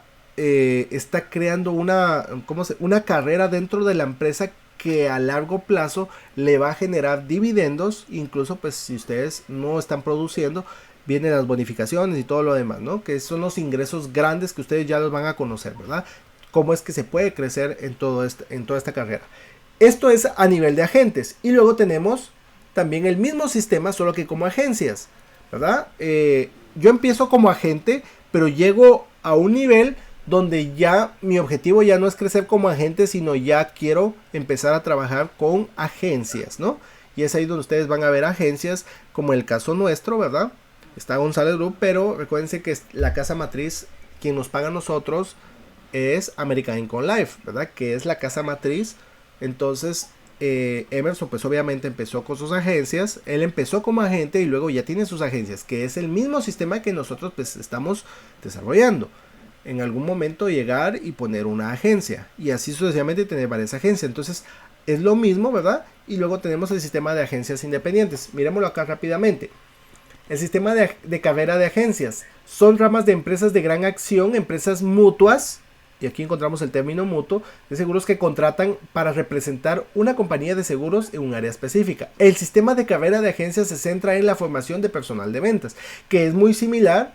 Veamos acá, este sistema es similar al sistema de agencias de carrera. Sin embargo, el de agencia general o de productores no contrata. Ellos capacitan y supervisan agentes de carrera, venden principalmente seguros, pueden construir un equipo pequeño de ventas, pero para ayuda, pero son responsables generalmente de mantener sus propias oficinas y personal administrativo, como el caso nuestro, ¿no? Pues tienen sus propias oficinas, propio personal administrativo, pero todo lo que desarrollamos y hacemos es directamente para Globe Life o American Income Life, que es la empresa o la casa matriz, ¿sí? Luego tenemos el sistema de agencias independiente que se conoce como sistema de agencia americano, que son los locales que ustedes encuentran donde venden seguros de todas las empresas, ¿verdad? Porque no representan a la empresa, sino representan a los clientes. Entonces ellos van en defensa del cliente. Ok, entonces miremos acá, agentes de mercado y prácticas de venta. Requiere un alto nivel de profesionalismo y ética. Entonces, dice acá, venta de necesidades. Estos son, primero, venta de necesidades, vender necesidades. Lo que es aquí donde necesitamos tener ética, porque el cliente no conoce los productos. Quienes conocemos los productos somos nosotros. Y si yo no tengo ética, yo puedo ir con un cliente y digo, si el cliente ya tiene Medicare y tiene otros beneficios, pero yo digo, él tiene, puede pagar, ¿no? Entonces yo vengo y le digo, y le meto una póliza carísima y le meto coberturas que no necesita solo para vender. Entonces no estoy teniendo ética. Es por eso que necesito tener ética. Entonces dice adecuación de los productos recomendados. Primero, ¿cuáles son sus necesidades? ¿Qué productos pueden satisfacer? ¿Entiende el cliente el producto y sus disposiciones? ¿Tiene el cliente la capacidad financiera? ¿Es el producto el mejor interés del cliente? Y ojo con esto, miren. Adecuación de productos recomendados. Dice acá, evalúa la correlación entre el producto recomendado y las necesidades y capacidades del cliente. Esta es pregunta de examen. Hay una pregunta del examen que viene con la adecuación de productos recomendados. ¿Cuál no aplica? Entonces dice, las siguientes son productos recomendados, excepto, y viene, vamos a ver si me recuerdo, viene las necesidades del cliente, viene, satisface esas necesidades el producto, el cliente tiene la capacidad financiera de pagar, y viene una cuarta que dice la actividad laboral del cliente. Entonces vienen estas cuatro y abarca todas. Cuando hablamos de una adecuación de producto, no nos interesa saber a qué se dedica el cliente, sino si entiende el producto, ¿verdad? Si satisface esa necesidad, tiene la capacidad financiera, puede pagarlo, pero aquí no estamos hablando de su trabajo o su actividad laboral, ¿verdad? Que es pregunta de examen. Entonces dice todas excepto, y excepto sería la actividad laboral, que no tiene relación con este tema. Es pregunta de examen. Luego encontramos la Nike. El objetivo de la Nike, que es la Asociación Nacional de Comisionados de Seguro. Tiene 4 objetivos: fomentar la uniformidad, ayudar a la aplicación de las leyes, proteger a los intereses. Realmente, miren, el objetivo de la Nike es regular a la industria de seguros y proteger a los asegurados de la insolvencia de una empresa. Luego encontramos el código de publicidad. El problema principal de los estados era la regulación de la publicidad engañosa. Hay una pregunta que viene en el examen que tiene que ver con la publicidad engañosa. Cuando una persona, cuando una industria o una empresa hace publicidad engañosa, esto se podría considerar como fraude. Vienen 4 conceptos y dentro de unos viene tergiversación, ¿sí? Publicidad engañosa se conoce como tergiversación porque está manipulando la información, la está torciendo a su favor, ¿verdad? Es pregunta de examen también, por eso lo menciono.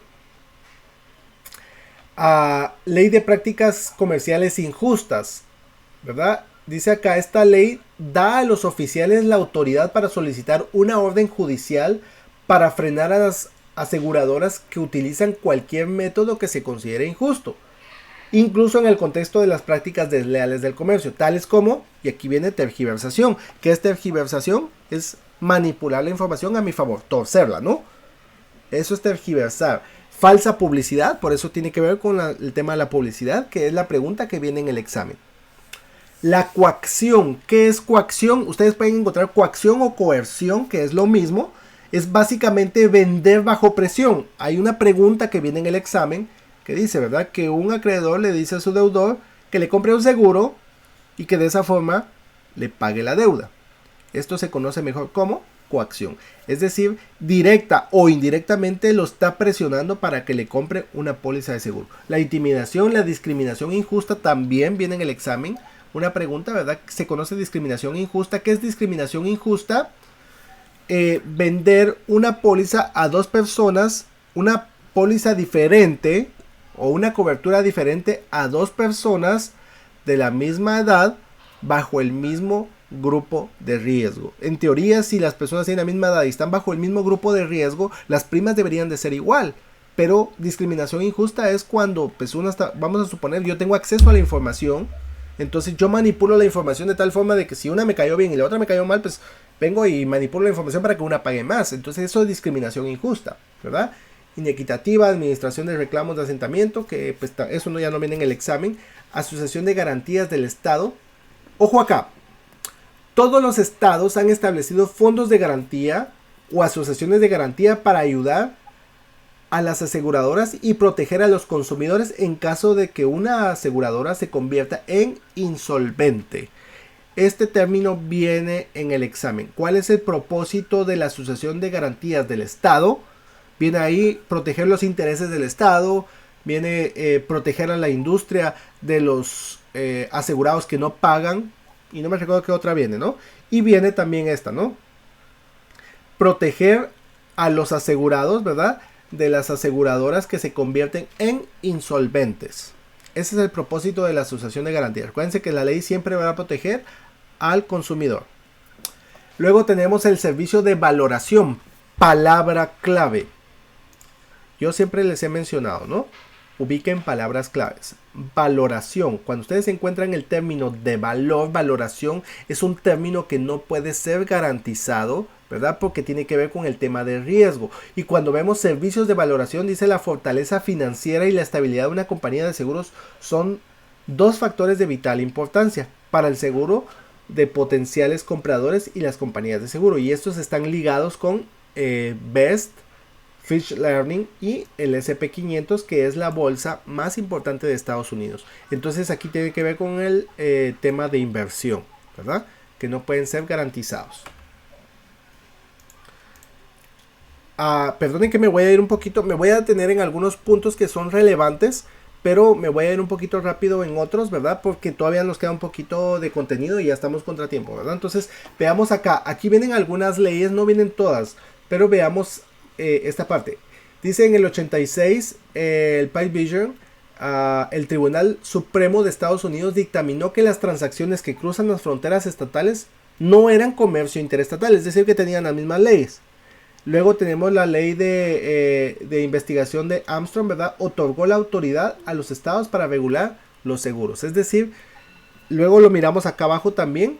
En el 44 se dictaminó que las transacciones de seguro que cruzan las líneas estatales son comercio interestatal y están sujetas a las leyes de regulación federal. Es por eso que hoy en día cada estado maneja sus propias leyes. Por eso es de que cuando vemos estatutos por estados independientes, porque varían de un estado a otro. Y tenemos la ley de Ferguson, que la ley de Ferguson básicamente le da el derecho al gobierno federal, ¿verdad? Pero dice acá, si bien el gobierno federal tiene la autoridad para regular la industria de seguros, no ejercería su derecho, ¿verdad? Si la industria de seguros fuera regulada de manera efectiva y adecuada a nivel estatal. Es decir, que la ley de Ferguson habilita al Estado a que regule los seguros, pero el gobierno federal no va a interferir a menos de que haya una manipulación o una mala administración.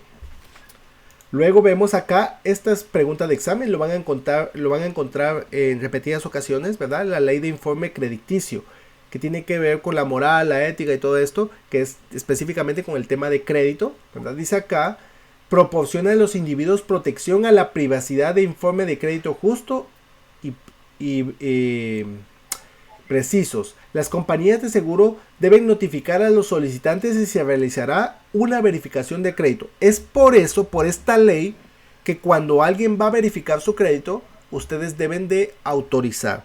La empresa o cualquier persona no puede verificar su crédito si ustedes no autorizan, ¿verdad? Tenemos la ley de Gramm-Leach. Esta ley derogó, ¿verdad? Permite a los bancos y a los corredores de ventas de por menor y compañías de seguro entrar en las líneas de los negocios de los demás. Esta ley básicamente habilita a los bancos. Ustedes pueden ver que los bancos les pueden proveer seguros, porque el negocio del banco es el financiamiento, ¿verdad? pero entra en las líneas de los seguros. Y las aseguradoras también pueden proveer préstamos del valor en efectivo, que ya son términos que vamos a ver más adelante. Entonces, esta ley prácticamente habilita para que una empresa o una industria pueda entrar en las líneas de negocio de otra industria. El United States del 44, ya la vimos, ¿no? Esta es pregunta de examen. Esta siempre viene en el examen.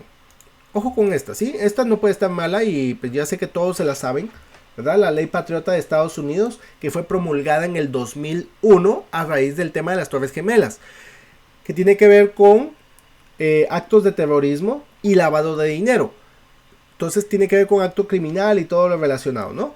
Y recuérdense que esta ley fue promulgada en el 2001, que fue por las Torres Gemelas, pero a raíz de las Torres Gemelas, por eso dice terrorismo, pero más tiene que ver con el tema del lavado de dinero, porque cuando empezó todo el proceso de investigación, muchas empresas, incluidas empresas de seguro, fueron descubiertas que estaban lavando dinero proveniente de narcotráfico. Es una gran historia que hay detrás de todo esto, es bien interesante, pero es una pregunta que siempre viene en el examen, ¿verdad? El propósito de la Ley Patriota de Estados Unidos es detectar y disuadir el terrorismo, ¿verdad? Va relacionada con crimen, lavado de dinero, terrorismo. Son palabras que ustedes pueden ubicar en el examen, palabras clave. Perdón. Y tenemos la protección al paciente de cuidado de salud asequible PACA, ¿verdad? Dice acá, representa una de las revisiones reglamentarias más importantes en la expansión de la cobertura en la industria de los Estados Unidos. Esto fue en el 2010. Ok, a partir de aquí, a esta parte quería llegar. Estos son conceptos fundamentales, son clave. Y de verdad, les digo, miren, sé que tenemos poco tiempo, pero aquí sí necesito que prestemos mucha atención con estos términos, porque estos nos van a ayudar muchísimo para comprender muchos conceptos en el examen. Veamos, conceptos legales. Las pólizas de seguros son contratos legales. Es decir, que no puede ir en contra de la ley. Dice acá, la ley de los contratos define el contrato como un acuerdo legalmente vinculado entre dos o más partes. Dice, a donde una promesa de beneficios es a cambio de una contraprestación. Para que el contrato de seguros esté legalmente vinculante, debe tener 4 elementos esenciales. Entonces, miren, un contrato de seguros, que es pregunta de examen, debe tener aplicación, póliza y contraprestación para que sea un contrato de seguros legal. Y dice que debe de tener 4 elementos esenciales. Veamos cuáles son. Primero encontramos la oferta y la aceptación. Pregunto, ¿quién hace la oferta? ¿La empresa o el cliente? El cliente. ¿El cliente hace la oferta? Muy bien. ¿Y la aceptación?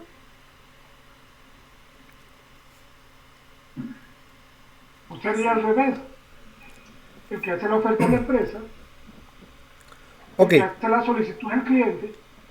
Ok, miren, a eso quería llegar, porque estos términos nos pueden confundir mucho. Yo sé, Carlos me contestó con seguridad, la oferta la hace el cliente, ¿no? Porque yo sé que ya ahorita ya en pocos días tiene su licencia, ¿no? Ya ha estado con nosotros pues a tiempo y ha visto esos términos, pero sé que muchos tal vez no los han visto y por eso se suenan o se tornan confusos. Miren, nosotros lo vemos que la empresa hace la oferta porque nosotros vamos y le vendemos al cliente, pero pregunto, ¿quién asume el riesgo? ¿El cliente o la empresa? La empresa. La empresa. ¿Por qué? Porque yo puedo comprar una póliza de seguros de $100,000. Supongamos que pago $100. Pago el primer mes, $100. Segundo mes, $100. Tercer mes, $100. ¡Pum! Un accidente y pierdo la vida. La empresa le va a tener que pagar $100,000 a mi familia. Entonces, ¿quién pierde? ¿La empresa o el cliente? Es la empresa la que asume el riesgo. Entonces, es por eso que la oferta la hace el cliente. Por eso se conoce como una representación o como una aplicación. Nosotros venimos y hacemos una clasificación de riesgo como agentes, que son preguntas de examen. Ese es el propósito, ¿verdad? Hacemos una clasificación de riesgo, sometemos la solicitud y la empresa evalúa el riesgo para determinar si lo asegura o no. Entonces la empresa la que decide si acepta o no al prospecto. El cliente hace la oferta. La aplicación se conoce como, es pregunta de examen y se constituye como una oferta, ¿verdad? Luego, tenemos consideración. ¿Qué es consideración? Elemento de un contrato vinculante, palabra clave. Aceptación por parte de la empresa del pago de la prima y declaraciones hechas por el posible asegurado en la solicitud. Esta pregunta... Se frizó, profe. Se frizó. Oh, ok. Perdón. Como que se le fue la luz al hombre otra vez. Ok. ¿Me escuchan? No sé si me escuchan. ¿Cómo estás, Carlos? ¿Todo bien? ¿Para qué más, chamo? ¿Cómo está todo? ¿Ya presentaste? No, yo presento el viernes. ¿Tú? El sábado. No sé si me escuchan, perdonen. Sí, Ajá, profe, era bueno. que se había frizado, pero... Sí, le escuchamos. Ok, gracias. Para adelante, profe. Perfecto. Entonces vean acá. Esta pregunta consideración viene en el examen. Dice, literalmente la pregunta viene elemento del contrato vinculante aceptado por parte de la empresa del pago de la prima y declaraciones hechas por un posible asegurado. Esta parte viene donde la empresa y el asegurado están vinculados. Este término se conoce como, ¿verdad? Cuando están relacionados la empresa y el asegurado, que depende de eso la decisión, es decir, la cláusula, viene, las 4 respuestas, viene contrato, adición a un contrato, viene contrato aleatorio, no me recuerdo cuál otra, y viene consideración, el término consideración, y es la respuesta correcta. Esta pregunta viene bastantes veces, así que presten atención, porque después en el examen estamos como, no me recuerdo, ¿no? Entonces recuérdense, declaración hecha por un posible asegurado, ¿verdad? Y la aceptación por parte de la empresa. Se conoce como consideración. Propósito legal. Un contrato de seguros debe ser legal y no debe ir en contra de la política pública, jamás. Recuerden que la ley está sobre cualquier otra ley, ¿no? La ley federal está sobre cualquier otra ley, entonces no puede ir en contra de la ley pública. Y luego partes competentes. ¿Qué quiere decir eso? Que todas las partes que están vinculadas deben de estar en sano juicio, ¿verdad? Ser mayores de edad y mentalmente capaz de poder comprender, entender los términos y no bajo influencias de drogas, alcohol, etcétera, ¿sí? Entonces es parte de competentes. ¿Quiénes deben de firmar? Todas las personas mayores de edad que están involucradas o que están ligadas a la póliza. Dueño del contrato, si la esposa, vamos a suponer que el titular es el esposo, si la esposa tiene cobertura, firma. Si no tiene cobertura, no firma. Si los hijos están incluidos, si no, son menores de edad, no firman, a excepción de Florida, que empiezan a firmar a partir de los 15 años. Pregunta también de examen para Florida. Esa pregunta viene en el examen. Entonces presten atención. Muy bien, sigo avanzando acá. Ok, estos términos vienen en el examen. Los 3 los he visto en el examen. ¿Qué es contrato aleatorio? La pregunta viene donde no hay un intercambio de igual valor. Viene un ejemplo, de hecho, donde una persona paga $150 y recibe un beneficio de $250. Eso se conoce como, ¿verdad? ¿Qué tipo de contrato? Y es un contrato aleatorio. ¿Qué significa aleatorio? Que no hay un intercambio de igual valor. Es por eso que nosotros, la empresa, tiene la aceptación y la oferta la hace el cliente, porque los contratos son aleatorios. Quien más tiene que perder es la empresa. Es por eso que es la que asume el riesgo. Eso es un contrato aleatorio. Luego tenemos lo que es adición a un contrato. Como la empresa asume el riesgo, los contratos son de adhesión. ¿Qué quiere decir? Tómelo o déjelo. Si lo quiere, bueno, yo asumo el riesgo, estos son mis términos. ¿Los quiere o los deja? Eso significa adhesión a un contrato, ¿verdad? Y la pregunta que viene en el examen, el contrato que se conoce como un acuerdo de tómelo o déjelo es, y vienen varias opciones, y regularmente la última, ustedes la van a ver ahí, dice adición, ¿verdad? Adición a un contrato. Es la respuesta correcta, pregunta de examen. Y luego unilateral. Cuando vemos el término unilateral, ¿a cuántas partes se refiere?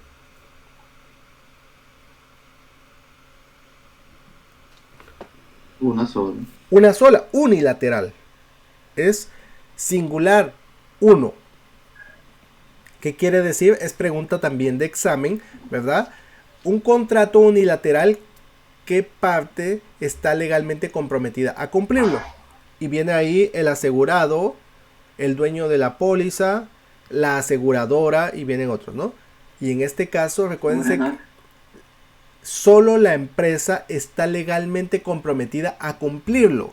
Por eso los contratos son unilaterales. Si nosotros dejamos de pagar, la empresa no nos va a demandar. Simplemente pues entramos a un periodo de gracia y si no pagamos, pues nos quita la cobertura. Pero si la empresa no cubre, es decir, si yo pago mi prima, soy puntual y todo, y reclamo y la empresa no paga, entonces sí yo puedo demandar. ¿Por qué? Porque solo la empresa está legalmente comprometida a cumplirlo. Eso significa unilateral, ¿verdad? Luego encontramos condicional, un contrato condicional. Dice los contratos de seguro son condicionales porque ciertas condiciones deben cumplirse por todas las partes cuando se produce una pérdida. De lo contrario, el contrato no sería exigible. Que es máxima de buena fe, implica que no habrá fraude, falsedad a la ocultación entre las partes en lo que respecta a la póliza de seguros. Garantía. Es una declaración hecha por el solicitante que se está garantizando para ser cierto en todos los aspectos. Eso se convierte en la parte del contrato y en caso de ser falso puede ser una base para retirar el contrato. Y vemos representación.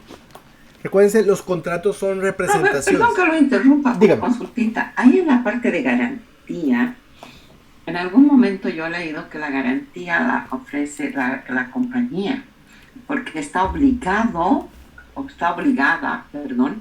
a pagar los beneficios o a pagar el compromiso realizado. Y por eso la garantía está ligada a la compañía aseguradora. Pero mire, en este caso estamos hablando de la garantía del asegurado y que podría ser motivo de disuasión de contrato. Okay. O sea, tenemos dos conceptos de garantía. Es uno. Esto se convierte en parte del contrato.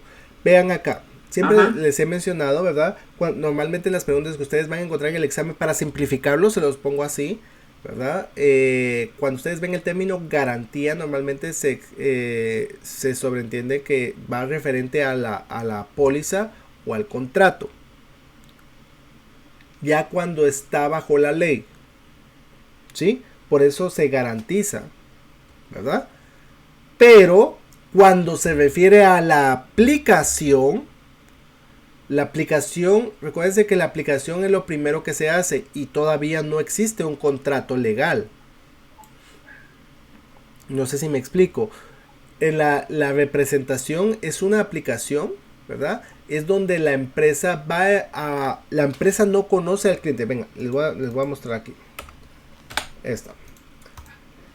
Perdón. Representación. Declaración que se cree que ser fiel a lo mejor del conocimiento de uno, pero no garantiza que sea cierto para efectos del seguro. Entonces, normalmente una representación, recuérdense que quien conoce al cliente somos nosotros como agentes. La empresa no conoce al cliente. La empresa lo que va a obtener es una representación, que es la aplicación. Entonces, en base a esa representación, el cliente se está representando a través de un documento y en base a esa representación, la empresa va a conocer los riesgos para el asegurado. Y es donde decide, ¿lo aseguro o no? Entonces ya se convierte en garantía cuando ya existe un contrato vinculante de por medio, que los vincula a los dos. Ya hay un contrato legal y como ya está bajo la ley, tiene que ser garantizado. Pero el término representación de hecho viene como unas 4 veces en el examen. Y literalmente, ¿cómo lo van a diferenciar ustedes? Las preguntas que vienen en el examen casi que todas dicen se cree ser fiel a lo mejor del conocimiento de uno. Esta parte. Porque, ¿qué quiere decir eso? El cliente no significa que esté mintiendo, pero no se puede garantizar una representación. ¿Por qué? Porque pueda que yo sea honesto en la aplicación, pero pueda que no sepa que tenga algún problema de salud, alguna enfermedad, y no estoy mintiendo, no estoy ocultando nada. Pero tampoco se puede garantizar, porque pueda que yo no sepa. Entonces, por eso se constituye como una representación y dice, se cree ser fiel a lo mejor del conocimiento de uno, pero no garantiza que sea cierto para efectos del seguro. Ya luego cuando se hace un contrato ya es legal, y como ya es legal está bajo la ley, y como ya está bajo la ley debe de ser garantizado. No sé si me explico. Los términos son muy confusos, eso lo tengo claro, ¿no? Porque hay una pregunta, no recuerdo bien, pero son muy similares. Y la forma en que ustedes lo van a diferenciar es en las preguntas que vienen en el examen. Garantía normalmente se refiere a la póliza, ¿verdad? O al contrato. Representación se refiere a la aplicación o al cliente. ¿Sí? No sé si me explico o si respondo a la pregunta, si hay alguna otra duda o pregunta hasta acá con estos términos de garantía o representación. Muy bien, vamos con ocultación. ¿Qué es ocultación? Ocultación es básicamente donde yo sé que tengo una enfermedad, pero no la voy a decir porque si no, no me van a dar el seguro. Estoy mintiendo. Eso es ocultación. Estoy ocultando la información. Es un término legal para la retención intencionada de la información, ¿verdad? Que es crucial en la toma de una decisión. Justo lo que les acabo de decir. No lo voy a decir porque si no, no me van a dar la cobertura. ¿Qué procede? Ok, lo oculto. Pero luego viene, ya tengo la cobertura. Y yo vengo y reclamo un beneficio. La empresa va a investigar y ahí es donde entra el MIB, ¿verdad? Y busca todo el historial médico sobre mi persona y presenta un historial médico a la aseguradora. Entonces la aseguradora va a determinar, ok, la persona ya tenía esta enfermedad o este problema de salud antes de que lo aseguráramos, ¿verdad? Entonces eso se conoce como ocultación. Interés asegurable es pregunta de examen. Esta viene en el examen, viene de diferentes formas. Dice acá, el interés es el aspecto más importante para el establecimiento de un contrato de seguro legal. Para adquirir un seguro, el dueño de la póliza debe enfrentarse a la posibilidad de perder dinero o algo de valor, en caso que ocurra una pérdida. Esto se llama interés asegurable. Hay una pregunta que viene en el examen, vamos a ver, que dice donde el asegurado muere y alguien cercano a la familia o un familiar está sujeto a una pérdida. Esto también se conoce como, y vienen varias opciones, y viene lo que es interés asegurable. Dicho de otro modo, también viene otra pregunta que tiene relación con interés asegurable. El interés asegurable debe de surgir ¿en qué momento? Es pregunta de examen. Y vienen 4 opciones. Dice alguna durante la vigencia de la póliza, al momento de la muerte del asegurado. No me recuerdo cuál es la otra. Y pregunto, ¿en qué momento debe existir el interés asegurable? ¿Alguien que me diga la respuesta correcta? Sí, a la hora de muerte de beneficiarios, ¿no? ¿Al momento de qué? Perdón, no la escuché. De la muerte de un beneficiario. No. Ok, ahí Momento ahí creo que, perdón, creo que Rogelio, no sé si fue Rogelio que me iba a dar me mencionó algo. Sí, profesor, al inicio del contrato. Correcto, gracias. El interés, esa es la respuesta correcta. ¿En qué momento debe existir interés asegurable? Al momento de que se hace la solicitud. ¿Sí? ¿En qué momento hay un interés asegurable? Durante la póliza puede que se pierda el interés. Pueden venir ejemplos, ¿verdad? Donde a una persona ya no se conoce y ustedes van a ver, 2 amigos se conocieron pero dejaron de ser amigos, perdieron la sociedad y todo, pero no cambiaron el contrato. Y dice, ya no existe ningún interés asegurable. Pero el interés asegurable debe existir al momento de firmar la póliza. Es ahí donde se exige el interés asegurable. Por eso es la respuesta del examen. Ya después, aunque ya no exista la persona, aunque se hayan separado, pase lo que pase, o cuando la persona muera, pues ya no se necesita un interés asegurable. Simplemente pues eso fue al momento de firmar la póliza. Ya después, aunque ya no exista, pero si la póliza sigue vigente, igual se van a respetar los términos. ¿Sí? Esa es pregunta de examen. Al STOLI, aunque no lo he visto directamente en el examen, ¿verdad? Un seguro de vida originado en el extranjero. Dice, los inversores convencen a los consumidores. Y esto es prácticamente ilegal en la mayoría de estados. Lo han prohibido. Pero esto, dice acá, los inversores. Es decir, un inversionista convence a una persona de la tercera edad en el extranjero para comprar para adquirir un seguro. Entonces vamos a suponer que yo vengo y yo soy un inversionista, o sea, yo lo que busco es una persona de avanzada edad en el extranjero y le digo, mira, compremos un seguro, yo lo voy a pagar, yo soy el dueño de la póliza, del contrato, pero sobre la vida de un tercero.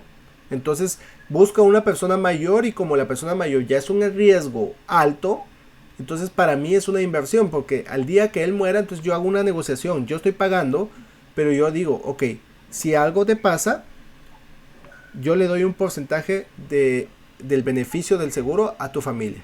Pero soy yo el que está pagando el seguro. Por eso es ilegal en la mayoría de estados, ¿verdad? Pero ese es el estolio, ¿verdad? Los inversores convencen a los consumidores, usualmente de la tercera edad, para sacar pólizas de seguro. Autoridad expresa. Es concedida a la gente por el director, que es la compañía de seguros. Entonces es la autoridad que nos dan al momento que nosotros estamos haciendo trabajo de campo, estamos suscribiendo, pues podemos tomar ciertas decisiones. Esa es autoridad expresa. Y la autoridad implícita es algo que no está escrito, pero lo dijo el director. Entonces, con las mismas palabras que también la autoridad implícita también lo vemos acá, autoridad aparente, ¿verdad? Implícita o aparente, la asunción de la autoridad dada basada en las propias palabras del director. Renuncia, que es una renuncia, el acto de dar voluntariamente, renuncio a mi derecho, renuncio a la póliza o la cobertura, ¿no? Doy voluntariamente una reclamación, derecho legal o privilegio. Y luego encontramos lo que es un contrato nulo, que es básicamente un contrato que queda sin efecto, sin valor, ¿verdad? Es la opción de una o más partes en el acuerdo, que quedan prácticamente sin efecto. ¿Sí? Entonces, hasta aquí terminamos. Si ustedes se dieron cuenta, aunque nos detuvimos a ver algunos conceptos, sé que existen muchas dudas, pero hay muchos términos que los vamos a ir desarrollando a medida que vamos avanzando con las clases. Pero el día de hoy el objetivo principal era hacer un repaso con las palabras claves o los términos. Los que están próximos a examinarse, yo les dije, presten atención a esta clase porque esto les va a ayudar a refrescar muchos términos. Y el éxito en el examen es poder identificar y comprender esas palabras claves. No sé si hay alguna pregunta o alguna duda. Y pues si no... Sí, profe, yo. Dígame, Carlos. Yo tengo una pregunta acerca de la ocultación. Cuando la aseguradora descubre que el solicitante había ocultado eso porque el MIT le dio el reporte médico, entonces la aseguradora le paga el reclamo o sencillamente dice no te voy a pagar, no te voy a pagar no te lo voy a pagar. O sea, ¿cómo se maneja? Ok, ¿cómo se maneja? Recuérdense que existen las preexistencias, ¿no? Claro, hay exclusiones, entonces riesgos donde la empresa va a determinar por ley, pues le da el derecho, ¿no? Como es una ocultación y la persona sí sabía, la empresa va a determinar si lo cubre pasado el periodo de preexistencia o lo va a reclasificar. ¿Qué quiere decir reclasificar? Que pueda que la prima aumente porque cambia de categoría de riesgo, ¿no? Entonces la prima puede aumentar y tiene que pagar más, o simplemente lo asigna como una exclusión y esa decisión la puede tomar la empresa dado que es una ocultación que el cliente sí sabía y no lo dio a conocer, ¿no? Entonces es la empresa la que va a tomar la decisión, ¿verdad? ¿Perdón? No sé si respondo, Carlos, la pregunta.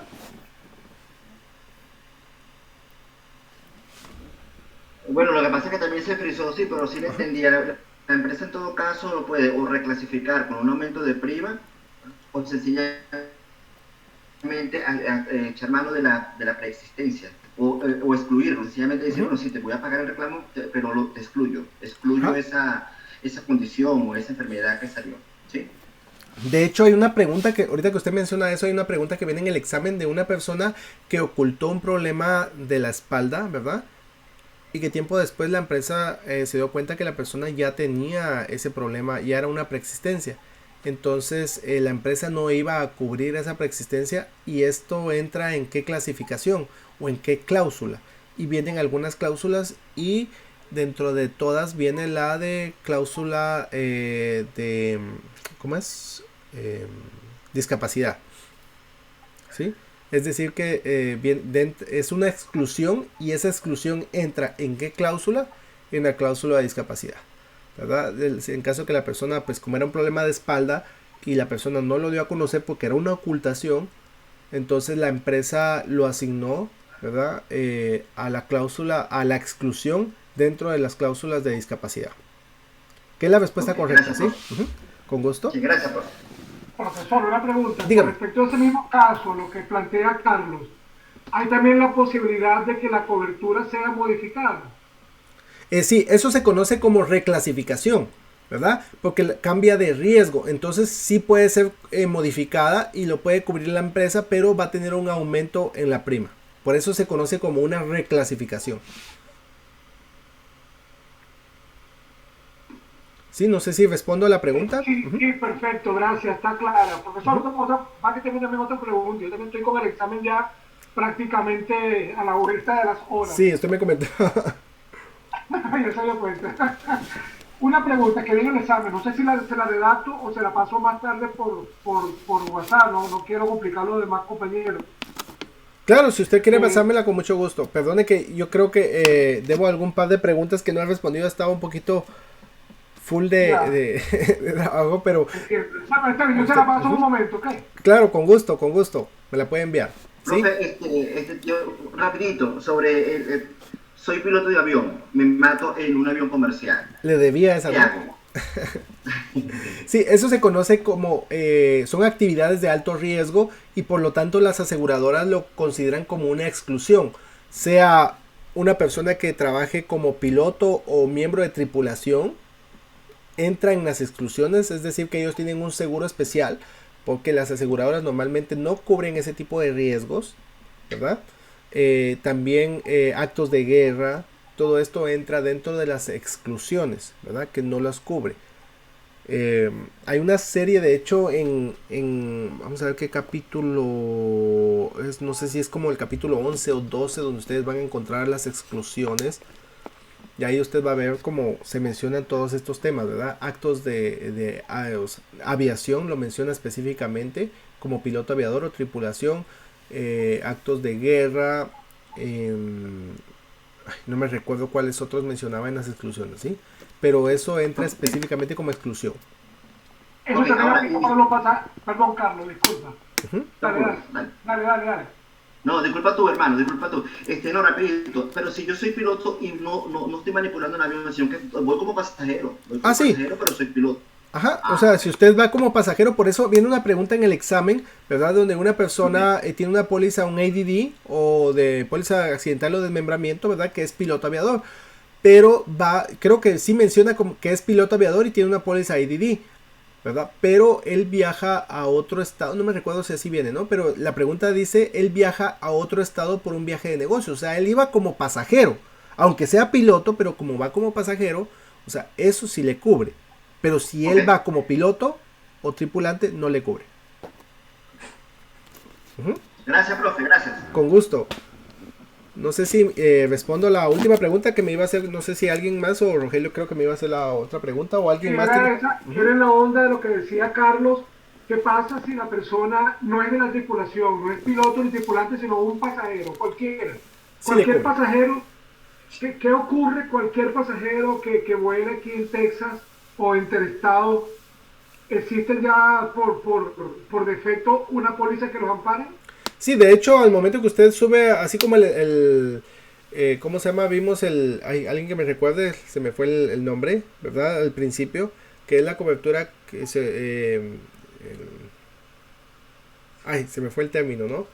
Que es la cobertura que regularmente dan las aerolíneas, ¿verdad? Que ustedes suben y ya tienen automáticamente la cobertura. Eso lo vamos a ver, de hecho, el día de mañana. Vamos a ver. El día de mañana les recomiendo esa clase. Es una de las más importantes donde vemos todas las pólizas de vida. Y ahí precisamente vamos a hablar de eso, ¿no? Que automáticamente... No, pero lo que usted habló era el Lloyd de Londres. El Lloyd de Londres, sí. Es que yo me quedé con el Stoll y que confundo los términos. Y sí, es Lloyd de Londres. Que llega a áreas donde pues, de otro modo no hubiera cobertura. Entonces, por poner un ejemplo, ¿verdad? Ellos tienen cobertura en aerolíneas. Entonces, ustedes suben a un avión y automáticamente tienen la cobertura. Ese tipo de póliza la vamos a ver el día de mañana. pero... ¿La misma de Lloyd, profe? ¿La que se conoce como Lloyd? Lloyd de Londres no, Lloyd de Londres es, o sea, es un suscriptor, ¿sí? Aparte están las coberturas, ¿sí? Aparte están pero que sí lo hace para como pilotos y todo aquello, ¿no? No, o sea, es decir, ellos prestan coberturas para pasajeros. Oh, ok, sí, tiene razón. De compañías de aviación, sí, tiene razón. Sí, y ¿cómo se llama? O sea, ellos prestan cobertura para pasajeros, es decir, pero la pregunta que me hacían es si yo tengo mi póliza de seguro de vida y muero en un accidente aéreo, también me cubre. Pues yo voy como pasajero, es decir, que tengo un seguro por parte de la aerolínea, pero tengo, o sea, mi póliza me va a cubrir porque es un accidente. Sí. ¿Verdad? Pues ahí viene esa pregunta en el examen, lo mismo, ¿verdad? Que viene con el ADD, es un accidente. Entonces, si voy como pasajero me cubre, pero si yo soy piloto, no me cubre porque es una exclusión. Rogelio y Cristian, les deseo mucha suerte, chicos. Sí, éxito a todos, bendiciones, que Dios me los bendiga. Entonces, terminamos al finalizar la clase. Recuérdense que les mando el quiz y les mando el link de la presentación para que pues ustedes puedan seguir estudiando. ¿Listo? Sí. Mañana es a la misma hora la clase. Igual, mañana nos vemos igual. Sí, mañana es a la misma hora. Maestro, buenas noches. Así es. Entonces, con gusto. Que tengan buena noche. Nos vemos. Hasta pronto.